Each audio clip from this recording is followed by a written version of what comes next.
इसमें जो compositions use हुए हैं वो कौन सी कैटेगरी में आते हैं और उनका एक्चुअल में काम क्या होता है विथ ऑथेंटिक प्रूफ। यहाँ पे हमारे पास फ्लो चार्ट है जिसमें लिखा हुआ है ड्रग्स फॉर कफ मीन्स कफ का मेडिसिन्स, और ये लिया गया है एसेंशियल ऑफ मेडिकल फार्माकोलॉजी के त्रिपाठी सर का पेज नंबर 30 से। बेसिकली दोस्तों जो कफ का दवा होता है वो 4 पार्ट में डिवाइडेड है, जैसे कि आप यहाँ पे देख सकते हैं। पहला होता है फेरेंजियल डिमर्सेंट, दूसरा होता है एक्सपेक्टोरेंट जिसे म्यूकोकाइनेटिक्स भी बोला जाता है, और तीसरा होता है एंटीटूसिव्स जिसे कफ सेंटर सब्रेसेंट्स भी बोला जाता है, एंड लास्ट एडजुवेंट एंटीटूसिव्स जिसे ब्रोंकोडायलेटर्स भी बोला जाता है। तो अभी हम बात करने वाले हैं फेरेंजियल डिमर्सेंट्स का। इसमें पहला आता है लोजेंजेस। ये नॉर्मली जो गले में खराश होता है उसको दूर करने के लिए लिया जाता है। अब बात करने वाले हैं हम लोग एक्सपेक्टोरेंट्स के बारे में। बेसिकली दोस्तों ये 2 टाइप्स का होता है।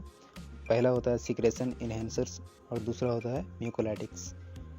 म्यूकोलाइटिक्स का काम होता है जो म्यूकस रहता है उसे तोड़ना, उसे छोटे छोटे टुकड़ों में बांटना, और सिक्रेशन इनहेंसर्स का काम होता है जो टुकड़ा है म्यूकोस का, दैट मीन्स जो बलगम है, जो टुकड़ा गया है उसे बाहर निकालना, ये सिक्रेशन इनहेंसर्स का काम होता है। एक्सपेक्टोरेंट गाइस वहाँ पे यूज़ होता है जहाँ पे वेट कफ होता है, बलगम वाली खांसी होती है।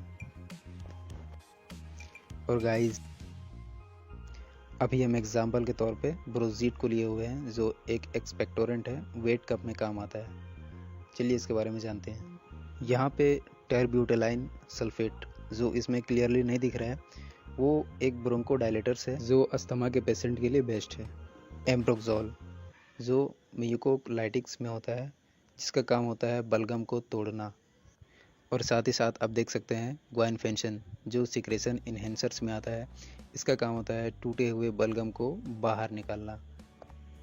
अब बात करने वाले हैं हम लोग ड्राई कफ के बारे में जिसे सूखी खांसी बोला जाता है जो एंटीटूसिव्स में आता है। एग्जाम्पल के लिए एलेक्स सिरप को लेते हैं जो ड्राई कफ में यूज़ होता है।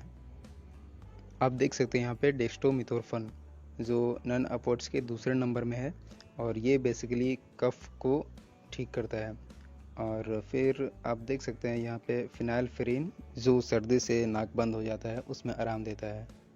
और दूसरी चीज़ इसका एक साइड इफ़ेक्ट है दोस्त कि जिनका हाई बीपी का प्रॉब्लम है उनको थोड़ा कम यूज़ करना चाहिए, बिकॉज़ ये बीपी को राइज कर देता है, ब्लड प्रेशर को बढ़ा देता है। और अब बात करते हैं क्लोरामफेनिरामाइन का जो एंटी हिस्टामिनिक्स में आता है, जैसा कि आप स्क्रीन में देख सकते हैं। और ये एक एंटी एलर्जिक होता है दोस्तों जो सर्दी ज़ुकाम को ठीक करता है। इसी तरह का सही और प्रूफ के साथ जानकारी के लिए